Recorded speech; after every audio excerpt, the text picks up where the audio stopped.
This is a marathon, and we're going to continue to work as a marathon. Over the next couple of years, we need to get there. We need to get to where we're at championship level. But I think our staff and our players are committed to that. I know Coach Larson will address that shortly. Again, we have a lot of work to do in recruitment and then in facilities. Dan has a grip, and his staff have a grip on what needs to be done from a recruitment standpoint. But then the AD comes in on what we have to do from a facility standpoint. And there are some situations that we're lacking in those things to recruit, to bring the best that Wisconsin, Minnesota, Illinois, Iowa, regional, Midwest region has to offer instead of going to other schools. So we know what those deficiencies are, and we're going to be addressing them over the next coming years. Some other areas to address, we're going to continue to televise all of our games locally, which will be on community television. Party Channel 10, which is TV 10 here, a student-based station here on campus. We also announced, very excited about adding Blue Gold Radio to our repertoire sports coverage, our Blue Gold Sports Network. We've acquired 99.9 FM. That is a station that's now owned and run by the institution, the University Foundation. 99.9 FM is a large reach. It meets all the criteria for which I became AD, seeking out a partnership for a radio broadcast by having 99.9.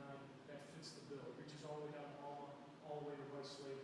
It's a large coverage of western Wisconsin. So very excited to continue to have those outlets that will bring you Google Sports to the year. So, with that, as I did 6-8 months ago, we introduced Coach Larson. So I'll let Coach Larson take it over from here and introduce his staff and players. Yeah, well, again, thank you for coming. We're excited to be here today. Nice to get a little bit of a break from our practice schedule right now and kind of what the norm has been here for the last 7 or 8 days. To my right, our defensive coordinator, Matt Ebner. Matt's an alum of Eau Claire. Has been most recently been at River Falls as a defensive coordinator for the last 3 seasons. To my immediate right is Mike McHugh. Mike is our offensive line coach. He's our run game coordinator. He's also a recruiting coordinator here for our football program. Mike was with me last year at Minnesota Duluth. Both these guys have done a great job in terms of bringing some leadership, continuity to our staff and to their each respective positions that they hold. To my left, I got 4 of our players, returning players. JT Denhartog from Hopkins, Minnesota, returning quarterback. Justin Viss, returning defensive lineman from Chatfield, Minnesota. Caleb Stangler, returning inside linebacker from Rochester, Minnesota. And then Matt Knott, wide receiver, return guy from here in town in Eau Claire. So we've been just a little bit over a week. We started our first practice was last Sunday. We got one right this afternoon. So I know a couple of our guys have made them tape their ankles so they can get out to the practice field as soon as we're done. But we're working. We're trying to figure things out as we go along. I think we're still getting to that adjustment standpoint. In the spring, you don't get the same type of interaction because you're not having pads. You don't get the same type of, I don't think, level in terms of the intensity that a fall camp brings when this is really all that our guys will have for the next 3 weeks. That being said, they've done a tremendous job being focused in on what we're asking them to do. This has been extremely hard in terms of what we've asked them to do. They're basically at the facility at 7, 8 o'clock in the morning, and we get done with meetings about 9, 9:30 at night. We give them a couple hours off there from a break, but we are pushing the envelope because we want to continue to grow this program, get better. Dan talks about it being a marathon. I'd rather have it be more like a 5K or a half marathon. So we'll continue to push the envelope with that. We're extremely excited to kick things off at Carson Park in a little under 2 weeks. Saturday gave us a little bit of an opportunity to have some live contact and some tackling. We figured some things out about ourselves there, things that we need to fix this week and continue to get better at this week. Heading into game week, which is about 6 days away, which happens extremely fast. So we'll have a great challenge right off the bat. Those first couple weeks and couple games are going to be extremely challenging for us, but we won't shy away from those, and we'll look to meet those things head on. So we're extremely excited to be here. We're extremely excited to get this started. It's been a fast 8 months. Sometimes it seems like it's been a long 8 months, but we're excited for September 3rd to get here, and with that, I'll open up to questions.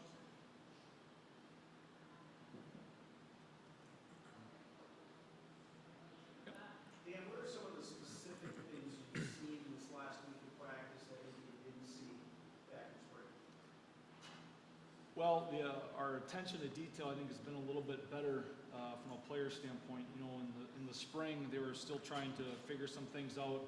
They were still trying to learn. I mean, you know, some of those guys were still obviously meeting us as coaches. We had some new guys coming on staff, and so I think just they're starting to understand a lot of what we place emphasis on.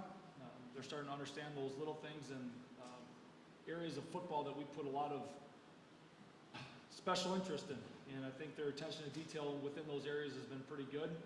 We got to continue to get better at it, as I'm sure each one of these guys to my left would tell you.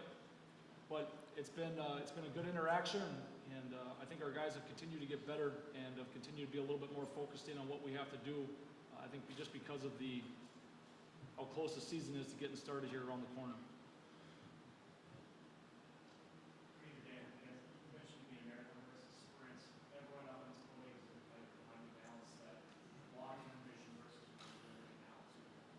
You know, that's a great question, Joe, because you know, I have this discussion with Dan quite often, as I do with all the coaches that are on staff. But we have to have balance. I have to have balance. I mean, we have families and significant others and children and things like that. So balance is important at the workplace, no matter where you work. Probably in your workplace too, Joe. So it's important. But these are football coaches, and they're grinders. And they're going to grind and grind and grind, just like every coach does. And I'm going to do the same thing. It's just getting to that point where you're not going over the line, that you're pushing it to where you're jeopardizing something else. So we try to keep that in mind, but, you know, it's kind of tough to tell a coach to slow down. And, you know what, I would actually rather put the reins on somebody than I have to constantly give them a little kick. You know what I mean? A little kick. So I think we're doing a good job of that. You know, these are young guys, younger than me, so trying to some days speak from experience, because I've grinded it out and lose sight of some things once in a while. But I think they're doing a great job, and as is the rest of our coaches. Yeah. No, I would agree. I think it's, you know, we want to win. These guys want to win. You know, we put our you know, kind of this process in place in terms of our off-season program and summer programs and going into the fall, because we want to win. I mean, this is about building a football program here that can sustain winning, that can sustain an upper level of competition and football play, not only in this conference, but in this region. So those are our expectations. We're always working towards those. You know, this isn't just about this season. This is about hopefully for a long time to come. So I think you balance that, but these guys will tell you, I mean, they're going to be watching in 10 years as a proud alum, but they'd like to be doing that with a few more wins under their belt. So that's where we're going to start heading into the season. How much of a feeling out process has it been? We've got a lot of players that don't come in straight with the program you're unfamiliar with. How much has that taken up? And then when you start getting to know them, how do you build this process? I think we've just do that day by day. I think I still catch them off guard once in a while. So that hasn't been too much of a feeling out process, to be honest with you. I mean, I told those guys the other day, I mean, from a coaching staff standpoint, from a personal standpoint, I only know one way to coach. And our staff only knows one way to coach. We're very demanding. We push our guys extremely hard. I think we have a balance between pushing them and then also being able to have some fun and smile and joke and relax a little bit. I think our guys start to figure that part of it out, that, you know, we can be hard on them 1 minute and the next minute we can crack a joke with them and smile and laugh too. So haven't tried to hide who we are, and I don't think these guys have either. I think they're playing up to their levels and they're letting their personalities go, which is something that we really encourage. Maybe those first couple weeks and they're trying to figure out, you know, what's this guy talking about. I think since then it's been a pretty smooth process, and you know, I feel like we're interacting pretty well.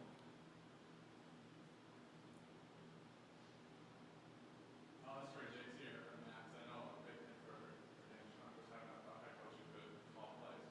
What's the dynamic kind of last year in the preseason of having a coach that's more directly involved in what calling you guys have experienced in years past? I mean, it's been nice just to go directly to him if we have any questions. It's definitely been different, but I feel like having one guy control one side of the ball, it's really helped us out. Yeah, and I actually agree with that. You know, practice runs really smoothly. Whenever, like you said, whenever we have questions, you know, during a play, right before it, we can always go to him and tell us what to do and stuff like that. So it's been good.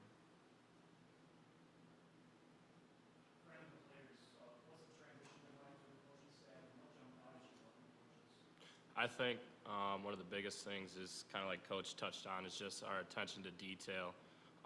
Whenever we're in our film sessions after practice, I know Coach Ebner just breaks down every little thing, like each step, and I know it's just helped me tremendously, just focusing on that attention to detail. So. One thing that's been different too is they talk about expectations for us. I mean, once they raise expectations high, and once we reach them, they raise them up even higher. And that's just been helpful for us, I think, just to find our true potential. Yeah, you kind of touched on it. You said it's been 6 months, but it hasn't seemed like 6 months. How quickly these last couple of weeks came as we get closer and closer to the first game? Yeah, they've gone by fast, which I think is, a good thing. I think if it felt a lot longer than that, that means that, we weren't having fun, being out there coaching, and we wouldn't have fun putting some hours doing some scripting and breaking down film as coaches and interacting with these guys. So, yeah, hard to believe that we're, 4 days away from essentially talking about a Friday night game prep, leading into Saturday. So it's gone by extremely fast. The last month has gone by extremely fast. But that's an exciting part of it too. You work really hard for 4 months, and then you can't wait for the August to get here again. So yeah, it's good to be in it for sure.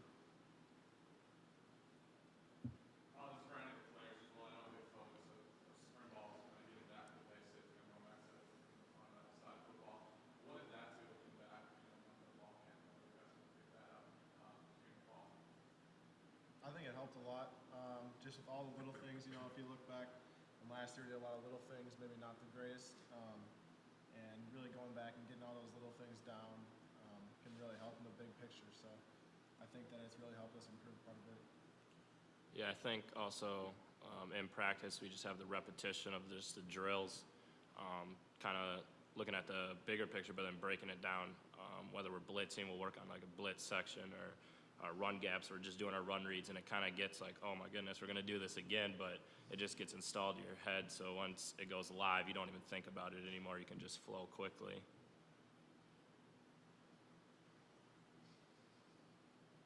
For the assistants, how quickly has this all come together for you, and how much pressure has there been, to try to get this all installed before the first game of the season? Well, when you look at it, for the returning guys as well as the new guys, a lot of this is new for them as well. So to make sure that we're ready to go for that week 1 game, there's a lot that has to come in those first couple weeks going through fall camp. So, it has been a whirlwind, making sure that you got everything that you need in, so you're prepared for any situation. So it's gone very fast, but I feel like our guys have done a great job of stepping up to the plate and doing their work, out of meetings to make sure that they're prepared for different situations and the schemes that we're putting in. So it's been fast, but been very happy with the way we've progressed over the last week here. I would agree with Coach Ebner and echo his sentiments there. As a coach, knowing what you have to get in, what you have to get ready for that first game. But the effort that our guys are putting in and their attention to detail, it's exciting because as a coach, you need to be buckled up, you need to be ready, you need to be one step ahead. But they're right on the tails, asking for more, looking for more. So it's been an exciting time. It's been coming fast, but it's definitely been well worth it and well received from our players. Dan, what are your biggest priorities now these next 2 weeks? Well, I think we talk a lot about situational football here. We got to be great at situations. I think, you don't just, in college football, any kind of level of football anymore, I don't think you just roll out a bunch of footballs and say, let's go practice, let's go scrimmage. So for me, it's hitting all the areas that we maybe have struggled with a little bit here over the last week or so, but then also getting our attention to detail on some of the areas that we have been